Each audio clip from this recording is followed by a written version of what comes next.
Vamos a considerar la palabra de Dios en esta tardía. Bueno, faltan 2 minutos. Y siguiendo con la serie de los salmos, escogí un salmo que aprendí desde que tenía 4 o 5 años. Es un salmo hermoso, precioso. La iglesia donde yo crecí tiene por costumbre recitarlo antes de terminar el servicio o el culto.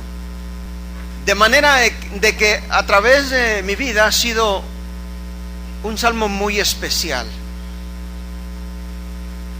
Pero hay en este salmo expresiones que yo no entendía o que le daba una apreciación distinta a la que realmente dice la palabra. De modo es de que lo voy a invitar a que juntos consideremos el Salmo 23. Abra su Biblia en el Salmo 23.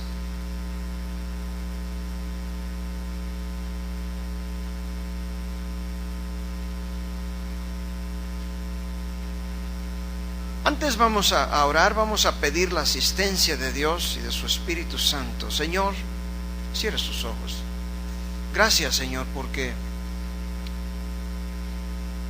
creemos que nuestra alabanza, nuestro canto ha llegado hasta ti. Gracias porque nos permites expresarnos en esta forma.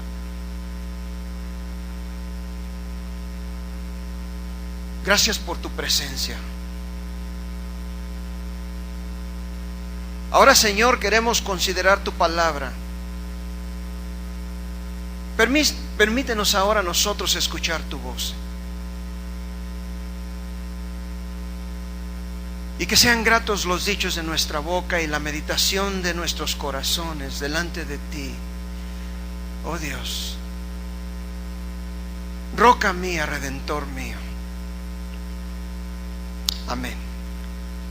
Sígame usted, por favor, ahí en donde usted está. Y yo le leeré el Salmo 23. Jehová es mi pastor, nada me faltará. En lugares de delicados pastos me hará descansar. Junto a aguas de reposo me pastoreará. Confortará mi alma. Me guiará por sendas de justicia, por amor de su nombre. Aunque ande en valle de sombra de muerte, no temeré mal alguno, porque tú estarás conmigo. Tu vara y tu cayado me infundirán aliento. Aderezas mesa delante de mí en presencia de mis angustiadores. Unges mi cabeza con aceite, mi copa está rebosando. Ciertamente, el bien y la misericordia me seguirán todos los días de mi vida, y en la casa de Jehová moraré por largos días. Dios bendiga su santa palabra.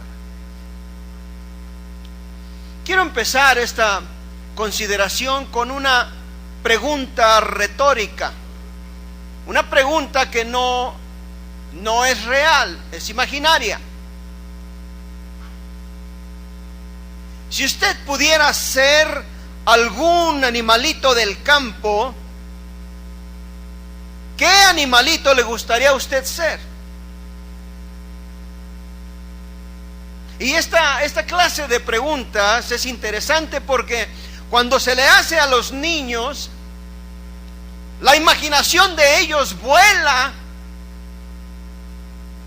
y empiezan a pensar, y sus respuestas son por demás variadas pero interesantes. Tal vez alguna niña diría: yo quisiera ser una chinchilla.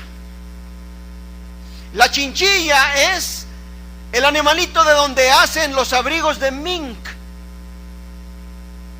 La niña diría: quisiera tener incorporada a mi espalda un abrigo valioso de mint, de gran precio.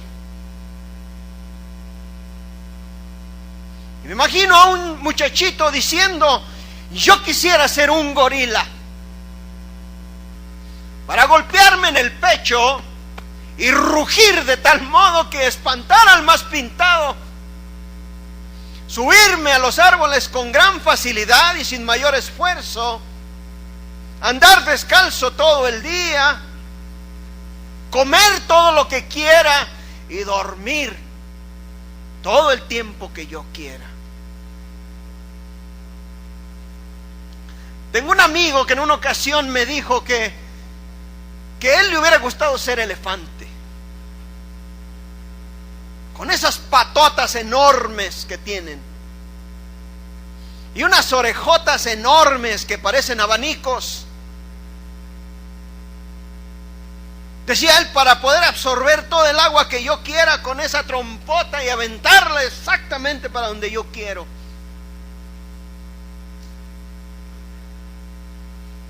Curiosamente, nunca he escuchado a ningún niño que diga o que quisiera haber sido una oveja, un cordero. Ningún equipo del deporte que a usted se le ocurra o que más le guste, tampoco ha escogido como mascota a un cordero. Y fíjese usted que las naciones del mundo parece que estuvieran de acuerdo con los niños, porque ninguna nación jamás, hasta donde yo sé, ha escogido como emblema nacional a un cordero, a una oveja. En México, el emblema nacional es el águila real, y se le ve majestuosa devorando a una serpiente. En Estados Unidos, donde yo crecí, en todos los juzgados y en todos los documentos oficiales del gobierno tienen una águila real, imponente, majestuosa, como si estuviera volando en las alturas. Y los gringos son muy dados a decir: nosotros somos como el águila real, volamos alto.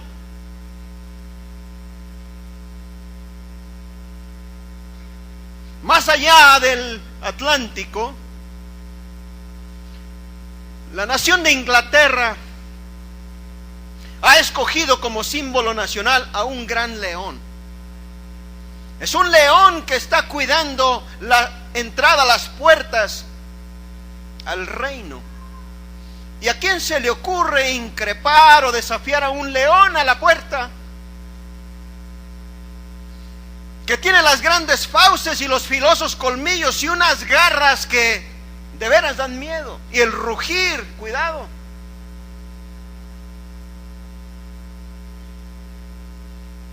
La nación de Rusia ha escogido a un león a un oso pardo. Y este oso tiene una joroba enorme en el cuello, acá, en el pescuezo, que más bien parece camello en vez de oso. Y si usted en algún documental ha visto los osos cuando se ponen de pie con esas garras enormes, hela la sangre estar delante de ellos, me imagino. Pero ninguna nación jamás ha escogido como símbolo nacional o representativo a un cordero. Qué interesante. Hace un tiempo, un escritor americano escribió un libro que decía, o se titulaba, mejor dicho, Somos una nación de corderos. Y viera usted la revuelta que se levantó. Los políticos, así como los comentaristas, se sintieron ofendidos. Toda la población se sintió ofendida. No somos una nación de corderos, decían.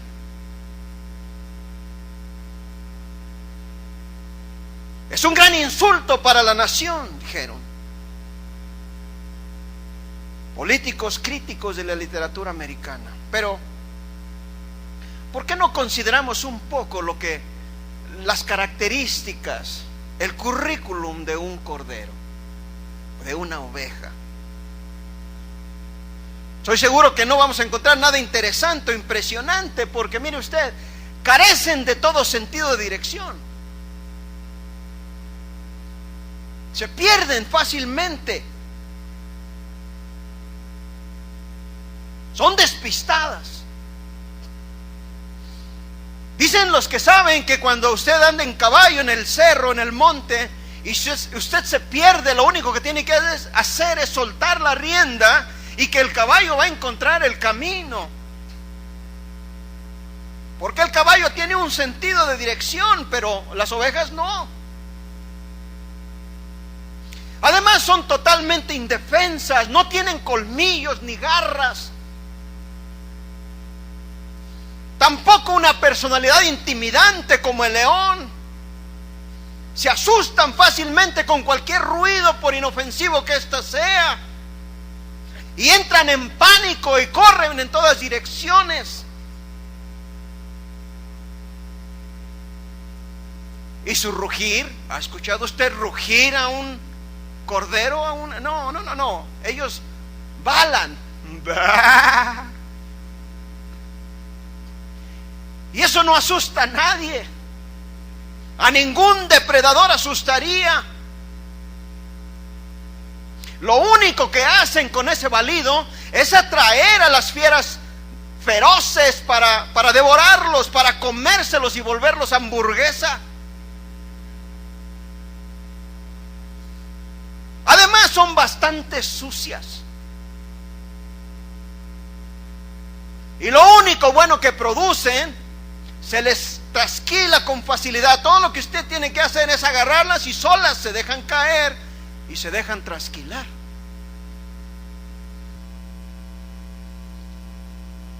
Y cuando se están volviendo viejas, las premian y las venden y las convierten en suculenta barbacoa. ¡Qué vida! Para ser francos, son torpes, tontas. Usted ni yo jamás hemos visto ni veremos un acto de circo con ovejas entrenadas, ¿verdad que no? ¿Sabe por qué? No se les puede entrenar. Habiendo pues establecido que nadie quiere tener las características de una oveja, que ninguna nación la ha escogido jamás como símbolo nacional, y que tener las tendencias de una de ellas no es nada que pueda hacerle sentir orgulloso a nadie, creo que ya estamos listos para entrar en la consideración del Salmo 23. Pero quiero que observe algo que a menudo pasamos por alto. Durante mi preparación para esta plática revisé bastantes artículos, algunos libros, y todos ellos se refieren a este salmo como el salmo del buen pastor. Pero con el riesgo de parecer más torpe que las ovejas, diré que en mi opinión, yo no creo que sea el salmo del buen pastor, creo que es el salmo de la oveja. Y déjeme explicarle por qué. Lo que nos ayudaría es ponernos en la posición de una oveja. Imagínese usted pastando por el campo y que le crezca la lana, sucio, maloliente, perdiéndose de vez en cuando, y lo que es más, arriesgando a que lo devoren las fieras del campo. La verdad es que usted y yo somos ovejas. Y David también lo era, y él lo entendió así, y lo escribió desde ese punto de vista, de esta perspectiva. Incluso la manera como el salmo comienza nos da una perspectiva adecuada. Jehová, el Señor, es mi pastor, nada me faltará. Es la perspectiva de David. Como oveja que soy, no me gusta descansar, no hago eso naturalmente, de manera es que dice la Biblia, en lugares de delicados pastos me hará descansar.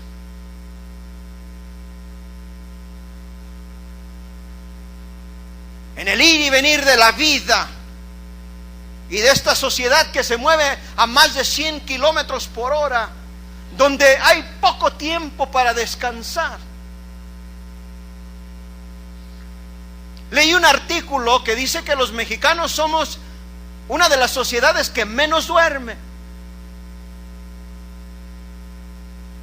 Hay quienes trabajan 16 y 18 horas al día, debido a las responsabilidades familiares, económicas y a la crisis que nos aqueja. Pero últimamente, desde que llegué acá, me he levantado muy temprano y ya los camiones van llenos y todavía está bien oscuro.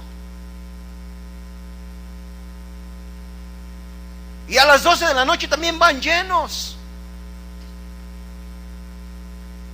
Y es que la gente tiene poco tiempo para descansar.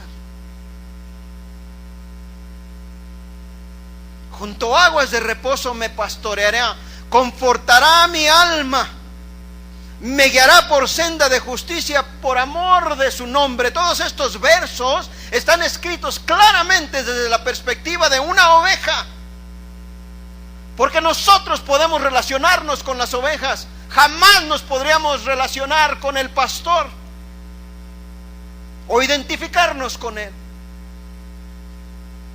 Pero no pierda de vista el primer verso que dice: Jehová es mi pastor. Las ovejas tienen un solo pastor. Y en el verso que leemos, esta oveja expresa que él tiene un pastor. Jehová, el Señor, el eterno, el infinito, el todopoderoso, el creador, el sustentador del universo y de toda la forma de vida que existe. Potestades, reinos, visibles, invisibles, ángeles y arcángeles, toda la naturaleza está dependiendo de la vida, de la gracia y de la bondad de su creador. Todo cambia, pero Él es incambiable, porque Él es Dios. Pero mire usted, la función de los pastores no ha cambiado a través de los siglos mucho. Si usted visita el Medio Oriente, usted podrá ver en las montañas de Judea pastores que van caminando y tras de ellos va su rebaño. Lo único que tal vez ha cambiado es que han tornado la túnica por unos Levi's.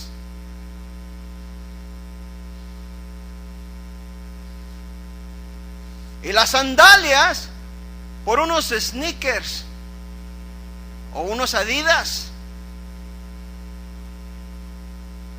Y han cambiado el burrito por un vehículo todoterreno de 3 o de 4 ruedas. Pero en sí, el trabajo del pastor sigue igual. Pero mire, volviendo al primer verso, es importante notar que dice: Jehová es mi pastor. Tendría otro significado si dijera: Jehová es mi mecánico y me mantiene en buena reparación. Como que no rima. O Jehová es mi médico y me hace un examen físico cada año. Tampoco rima. Hay algo pastoral en ser pastor, aún para esos pastorcitos. Aunque la mayoría de nosotros, o de ustedes tal vez no hayan visto en el Medio Oriente a estos pastores, David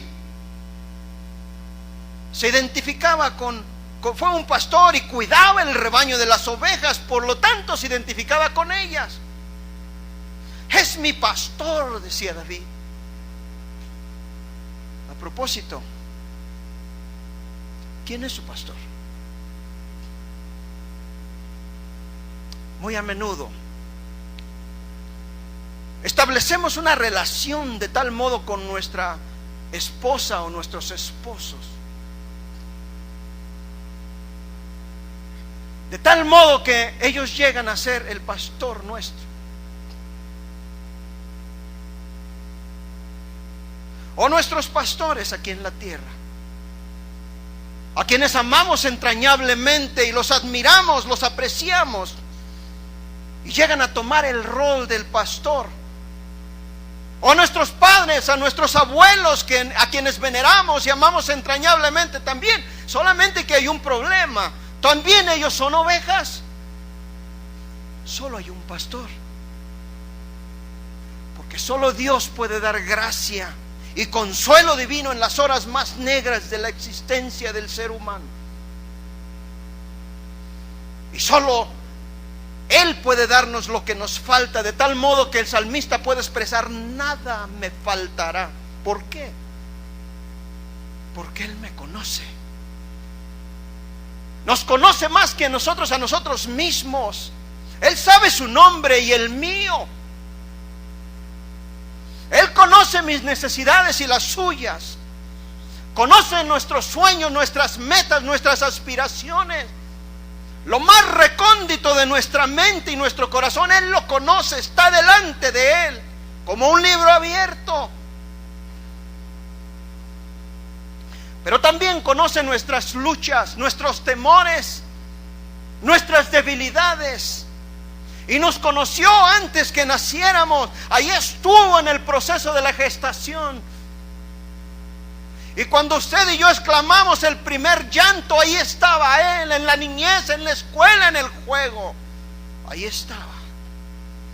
En los años duros de la adolescencia también ahí estaba. En nuestra vida de adulto, Él conoce nuestra vida familiar, nuestro trabajo. Él monitorea nuestra presión arterial y sabe y conoce cada uno de nuestros órganos internos. Y antes que cualquier doctor pueda detectar un daño, Él ya lo sabe. Porque es infinito, es nuestro creador, es Dios. Y si Él sabe el día que yo nací, también sabe el día que moriré. Y me llevará más allá de la muerte, está exclamando David. Pero fíjese que las ovejas también son dadas a espantarse. Y ante cualquier ruido corren despavoridas en todas direcciones. Un pastor cuidadoso se da cuenta cuál es la que más problemas causa y lleva a las otras a hacer lo mismo. Y toma su cayado y la obliga, la pone contra el pasto para que se ponga en paz.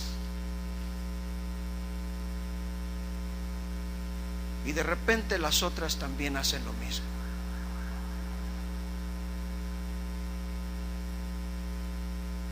La obliga a permanecer, a detenerse para que no se despeñe o se cause daño. La antigua versión dice: en delicados pastos me hará yacer.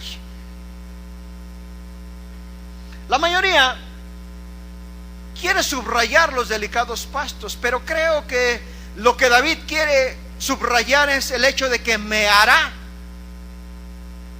descansar. Y esto da la figura como de un descanso obligatorio, bajándonos de nuestra caminadora, de la vida del vaivén que parece no terminar, y poniéndonos a descansar en Él y con Él.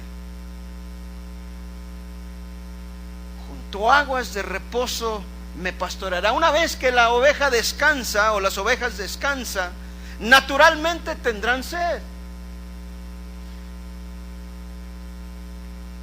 Entonces es apropiado que el pastor las conduzca, las guíe, las lleve donde hay agua. Pero las ovejas por naturaleza nunca pueden beber de un torrente de agua ruidoso como las cataratas. Jamás beberían de allí. ¿Por qué? Porque el ruido les causa miedo. Además ven la espuma y nomás se le quedan viendo, ni siquiera beben.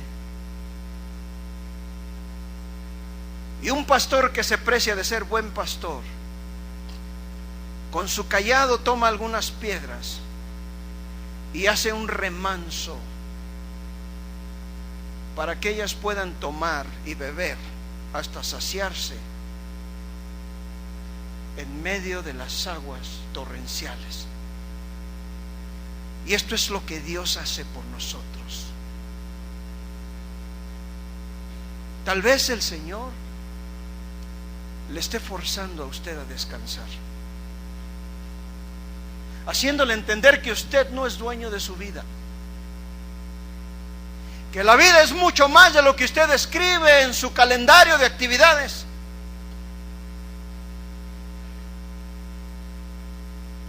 Tal vez permitiendo enfermedades o escasez o problemas o dolor, porque quiere tratar con usted y conmigo. Porque mire, observe cómo dice el siguiente verso: confortará mi alma. Y el alma es el sitio donde residen las emociones, la voluntad. Observe que no dice que confortará mi cuerpo, sino mi alma. La versión americana dice restaurará mi alma. ¿Por qué? Porque la verdad es que hay ovejas que desde que nacen tienen una tendencia, una facilidad.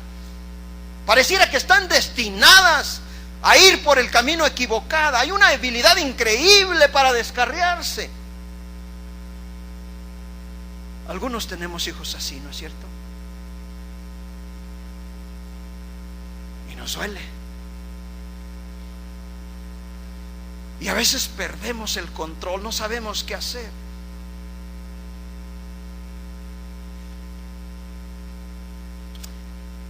Y cuando el pastor observa que hay una oveja obstinada, terca,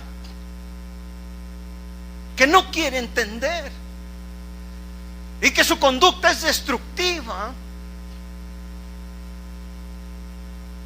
dicen los expertos que entonces el pastor la toma y le rompe una pata,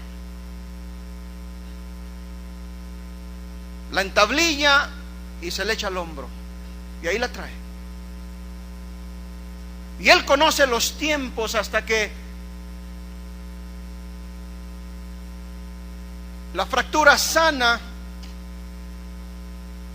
y luego la echa nuevamente al campo para que camina y anda, aunque lenta, pero sin separarse de su pastor.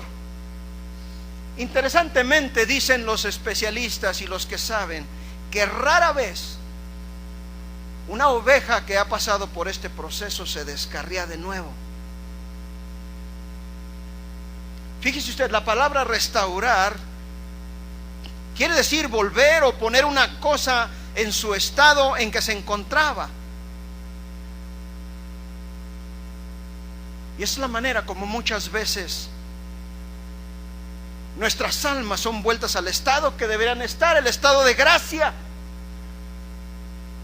por la disciplina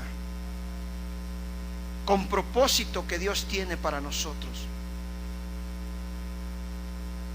Por lo que no dudo que aquí hay muchos que tal vez anden caminando renqueando,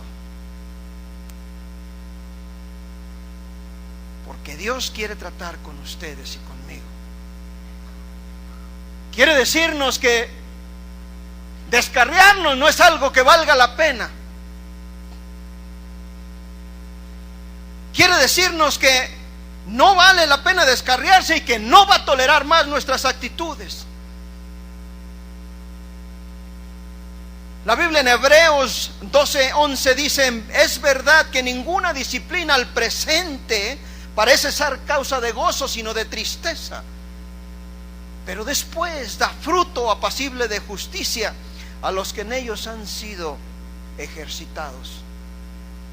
Y creo que habemos muchos aquí que podemos hablar con propiedad acerca de esto. Pero continuemos. Dice el siguiente verso: me guiará por sendas de justicia por amor de su nombre. Ahora que puedo volver a caminar, camino por sendas de justicia porque mi pastor me guía, sabe guiarme. Cuando necesito dirección, ahí está Él. Cuando necesito protección, ahí está Él.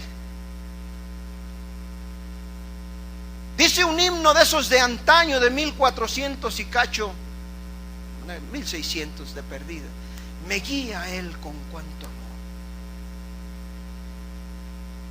En el abismo del dolor donde brille el sol mejor, no habrá ni dudas ni temor, pues me guiará mi buen pastor.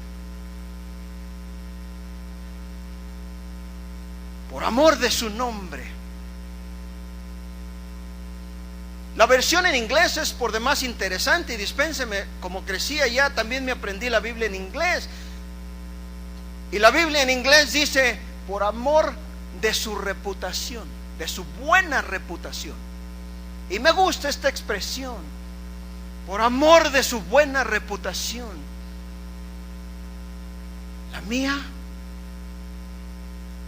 está manchada desde que nací.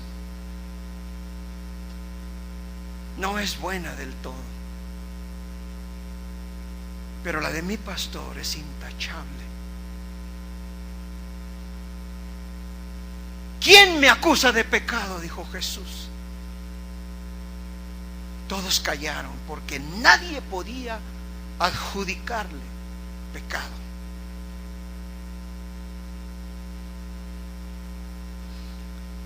Por sendas de justicia me guiará por amor de su buena reputación. Hay un escritor norteamericano que se llama Ron Allen, y él escribe un libro que se llama El Señor de los Salmos. Es un libro muy interesante. No sé si hay alguna traducción, pero se lo recomiendo. Dice el doctor Allen que las montañas de Judea están llenas de caminos y de veredas. Corren paralelamente de aquí para allá y de allá para acá. Y parece como si una mano gigante las hubiera esculpido en la tierra. Dice que en una ocasión detuvieron su auto y con la ayuda de un traductor hablaron con un beduino y le preguntaron: oye, ¿por qué caminas por esta vereda y no por aquella? Y miraron a este hombre beduino, pastor, que caminaba, y tras él venía su rebaño en una sola fila. Nada de regaditos.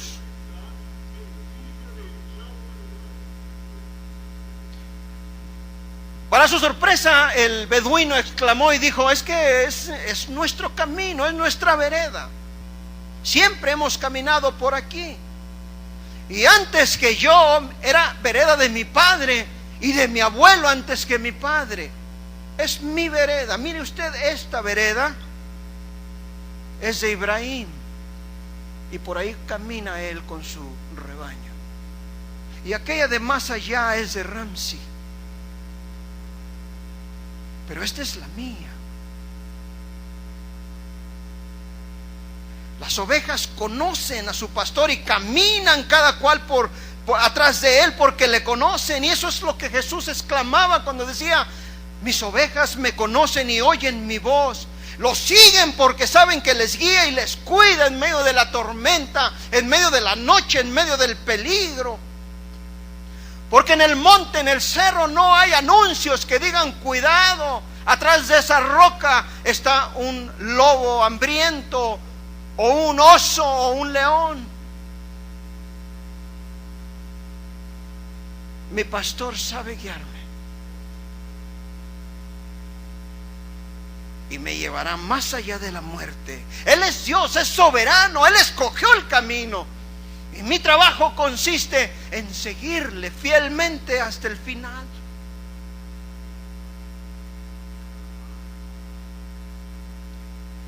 El siguiente verso es lo que atrae a muchos lectores, aunque no sean cristianos. El siguiente verso es el verso 4. Es lo que hace que un soldado en medio de la batalla tome este salmo cerca de su corazón, o el prisionero en una celda fría medite sobre él. o aquellos que están pasando por una severa depresión, con pensamientos oscuros y negros, aunque ande en valle de sombra de muerte, no temeré mal alguno, porque tú estarás conmigo. Interesantemente, la palabra muerte no se encuentra en el original hebreo, pero da la idea de un valle que se encuentra en medio de dos montes y que poca luz le entra cuando el sol se ha puesto, de modo de que es oscuro. Y cuando camino por lugares oscuros, allí estás tú, dice David. No hay valle tan profundo que tu luz no pueda penetrar. Y note usted que lo que dice el texto o el salmo, dice sombra, aunque ande en valle de sombra.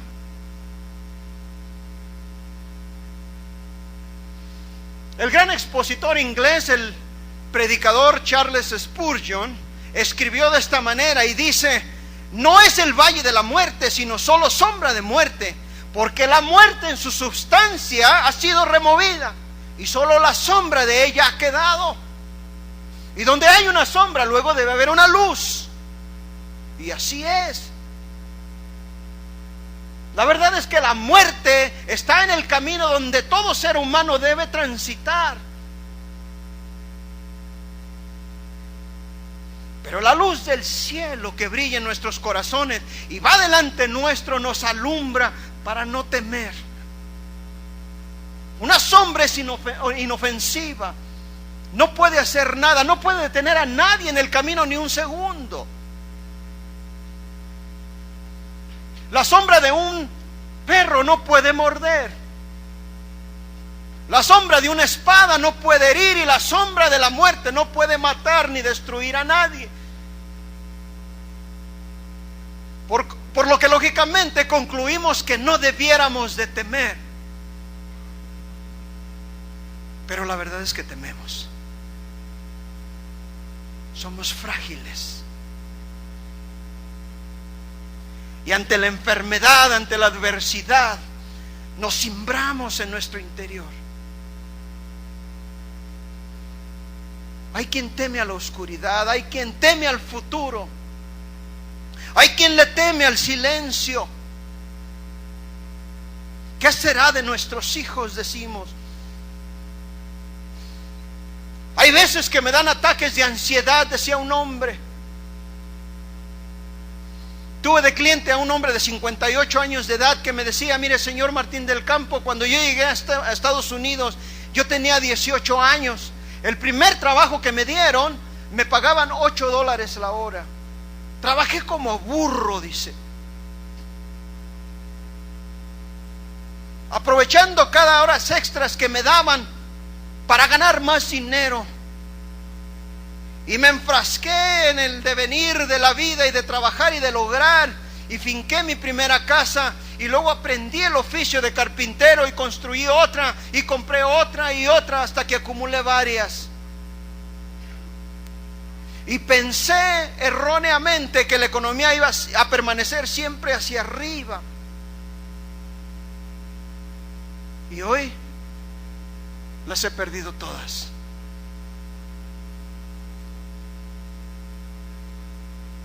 Duré año y medio sin trabajo, dice, y finalmente pude encontrar un trabajo.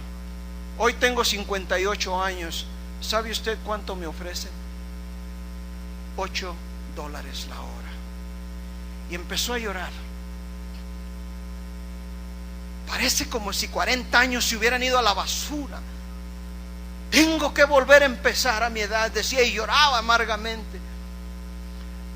A veces pienso, decía este hombre, que un tiro sería la solución.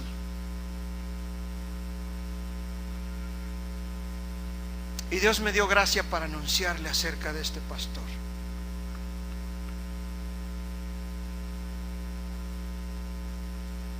¿Quién es su pastor?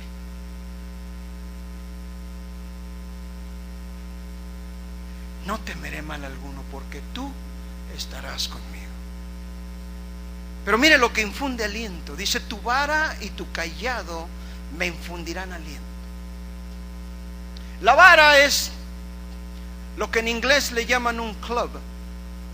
Imagínese usted, el club es el palo de golf, así de pesado.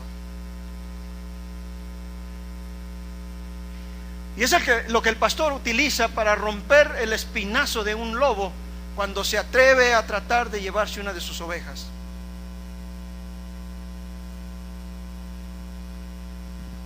El cayado no es un hombre que habla poco. El cayado es un bastón largo que tiene una curvatura, y el pastor lo utiliza para, volteado, meter en el camino cuando una oveja se quiere descarriar.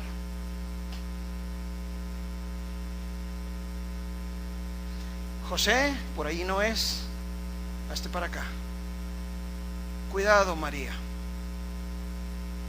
cuidado Tony, cuidado Chuy, cuidado Pedro. Y es reconfortante saber que nuestro pastor tiene la capacidad de mantenernos en línea y de guardarnos de los enemigos que son más fuertes que nosotros. Porque como decíamos, en el monte no hay anuncios, en la vida tampoco. No hay anuncios que digan, cuidado, tu vecino está mirando a tu hija o a tu hijo y es un depredador sexual. No los hay. Cuidado con esa enseñanza hereje.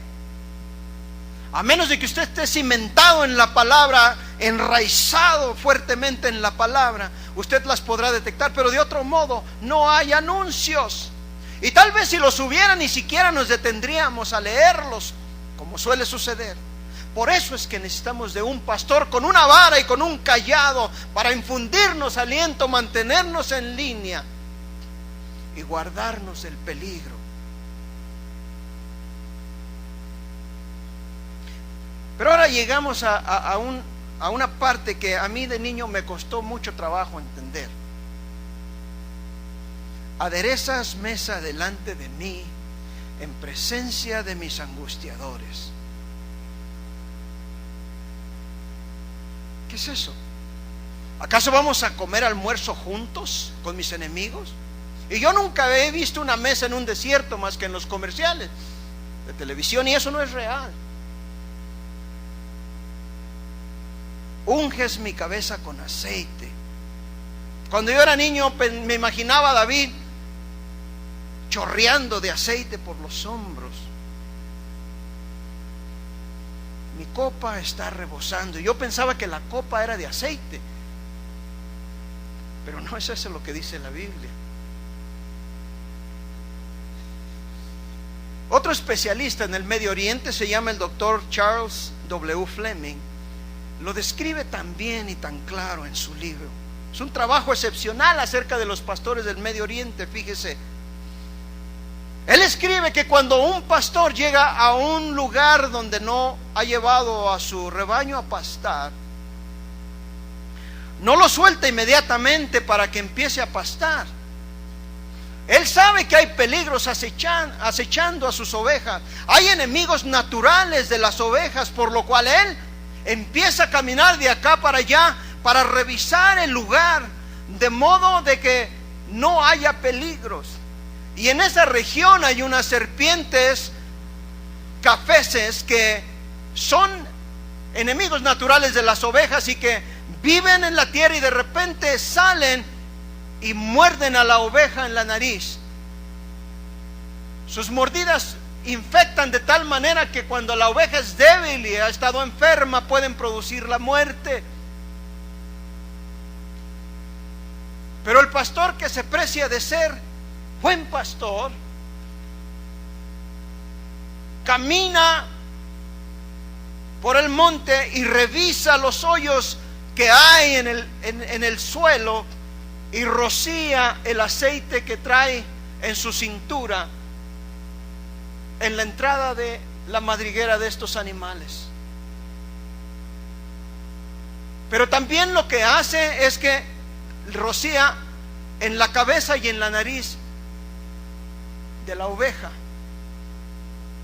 La razón por la que hace esto es porque cuando la serpiente quiere salir de su madriguera, no puede salir, porque el aceite es resbaloso y le impide salir.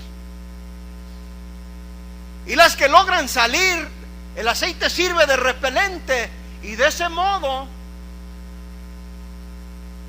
el pastor ha preparado mesa para que sus ovejas coman y pasten, aún en medio de sus enemigos.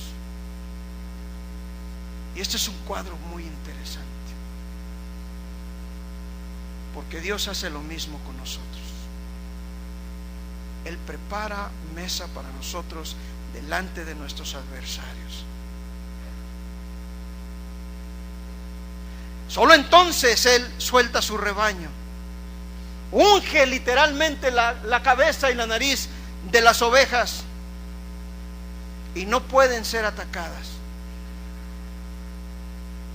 Una vez que han comido, las ovejas tienen sed, por lo cual el pastor las llevará o las guiará cuidadosamente hacia algún lugar donde encuentre un pozo, una cisterna. Y ellos llevan con ellos unos baldes hechos de cuero curtido, y son lo que usan para sumergirlos en el pozo y sacar agua.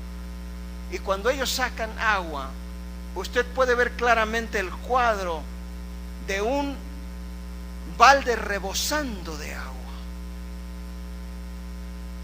Por eso que la expresión dice: mi copa está rebosando.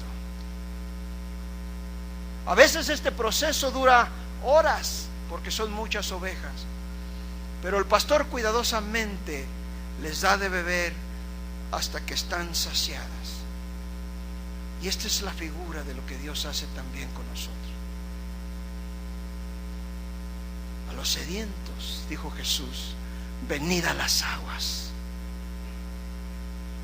Nos cuida, nos protege, nos da en abundancia más de lo que necesitamos. No es tacaño, porque esa es una actitud humana. Es un Dios de abundancia. La naturaleza de Dios es de dar. Nos da el sol cada mañana, nos da la habilidad de aprender un oficio, una profesión, nos da la habilidad de amar y sentir amor. Y si hay algo en usted que le impida dar, quiere decir que usted no conoce a este pastor. Pero sigamos. Fue un expositor de la reina de Inglaterra el que tuvo la idea, o presentó la idea, de que el siguiente verso dice: el bien y la misericordia me seguirán todos los días de mi vida. Todo rebaño necesita de buenos perros. Y estoy seguro que usted conoce perros pastor alemán, perros pastor australiano y otra clase de perros que siguen al rebaño y lo mantienen y lo cuidan de los depredadores del campo también. Y la expresión le pareció buena idea a la reina, y por eso es que ha existido hasta hoy. El bien y la misericordia me seguirán todos los días de mi vida. El bien y la misericordia. ¿Sabe usted cuál es la diferencia entre estos dos? El bien es la gracia de Dios, es el favor inmerecido que Dios nos otorga y nos da. La misericordia es el castigo que merecemos, que Él retiene por su misericordia.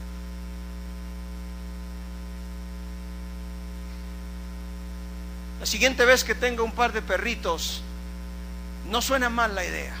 El bien, la misericordia nos seguirán todos los días de nuestra vida. Esta es la figura de lo que dice este salmo. Y todo esto que hemos aprendido refuerza nuestra esperanza. ¿Esperanza de qué? Esperanza de que al final de mis días, al final de la vida, en ese día que Él conoce, porque Él me creó, iré a vivir con Él, con mi pastor, para siempre. En la casa de Jehová moraré por largos días. Mientras el bien y la misericordia me siguen todos los días de mi vida, al final de mi vida estaré con Él para siempre. Y sabe usted que este conocimiento de este pastor hace la vida más vivible, hace las pruebas más llevaderas y hace al cielo más creíble, más real. Iré a vivir allí donde está mi abuela y mi abuelo, porque ellos vivieron en esta fe. Donde está su esposa o su esposo, su mamá o su papá o sus hijos, que tal vez partieron hace poco. Es reconfortante saber esto. Y la siguiente vez que usted vaya al hospital, usted puede llevar este salmo y la palabra de Dios sobre su corazón, y puede considerar a la vez aquellos que no tienen nada de qué asirse, nada que valga la pena.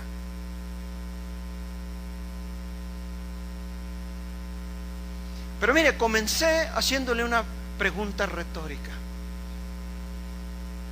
y quiero terminar haciéndole otra pregunta, pero esta pregunta no es retórica, es real. Pregunté: si usted pudiera ser algún animal, ¿qué animal escogería ser? Pero cambio la pregunta por esta: si usted pudiera escoger a un pastor, ¿a cuál escogería? ¿A cuál escogería? No puede equivocarse, y no puede escoger tampoco otra oveja, porque no le pueden ayudar más allá de sus fuerzas humanas. La pregunta tampoco es: ¿conoce usted acerca del pastor? La pregunta es directa y usted debe responder directamente. ¿Le conoce? ¿O solamente tiene una idea?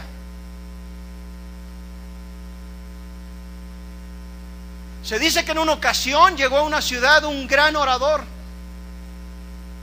famoso orador. Yo crecí con la oratoria y con la declamación. Y este gran orador y declamador iba a estar en la ciudad, de modo es de que había una gran algarabía, y este hombre declamó el Salmo 23 que estamos considerando.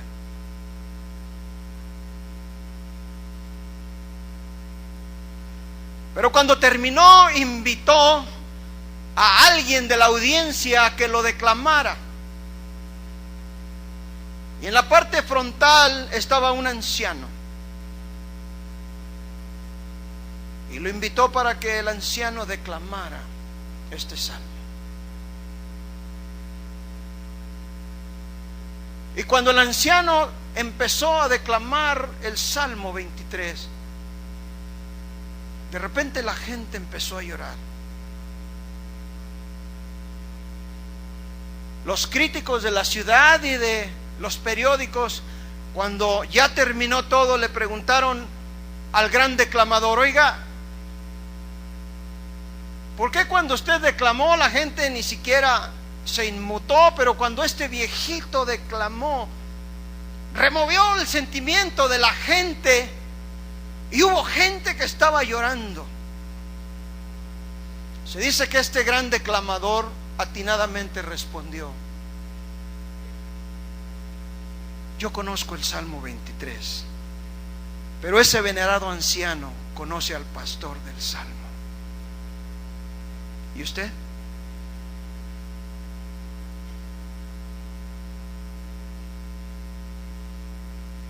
Jesucristo dijo: yo soy el camino, la verdad y la vida cuando habló con sus discípulos.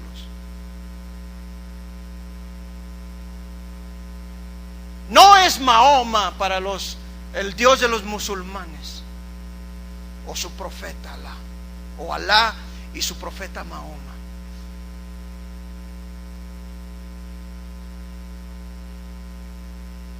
Tampoco son los miles de dioses, los ídolos paganos de las multitudes. Jesucristo es el único que pagó el precio total y completo de nuestra redención al morir en la cruz del Calvario.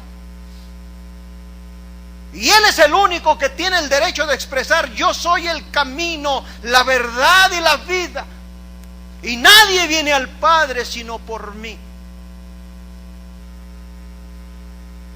Me gusta la expresión de un escritor que dice: sin camino no se puede saber a dónde vamos. Sin verdad no hay conocimiento. Y sin vida no hay existencia. Y Jesucristo envuelve todo esto cuando expresa: yo soy el camino, soy la verdad y soy la vida.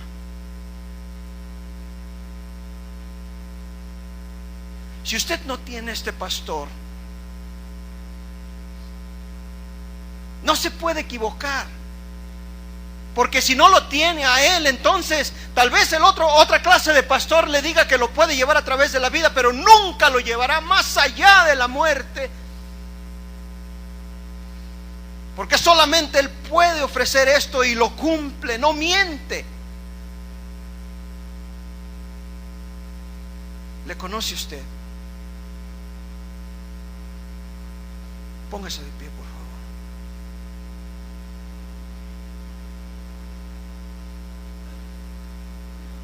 No trate de ganar su amor porque es imposible, o no trate de merecerlo como la mayoría de la gente, porque es imposible.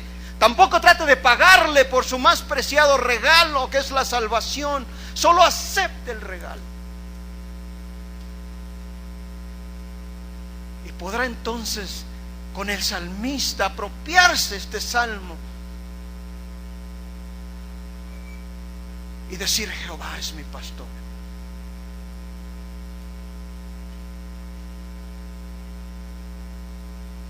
El bien y la misericordia me seguirán todos los días de mi vida, y en la casa de Jehová mi Dios moraré por largos días. Señor, gracias por tu palabra. Gracias porque nos enseñas, Señor. Gracias por tus cuidados, por tu provisión, por tu protección. Te pido, Señor, en esta hora que cada uno de los que estamos aquí presentes y las familias que representamos, que cada uno pueda tener esta seguridad en su corazón. Porque el equivocarse sería fatal. Nos podemos equivocar en cuanto a inversiones y perder todo nuestro dinero, pero podríamos volver a ganar. Pero equivocarse de pastor constituye la perdición eterna, Señor. Que cada uno en su corazón tenga esta convicción de que tú eres nuestro pastor y que solo tú nos llevarás más allá de la muerte.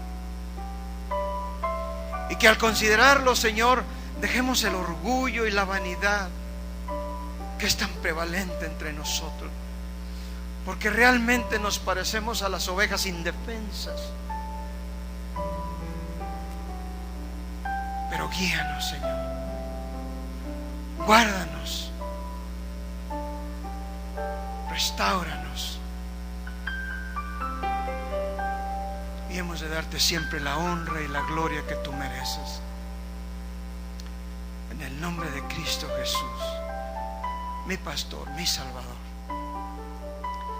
Amén y amén. Denle un aplauso al Señor.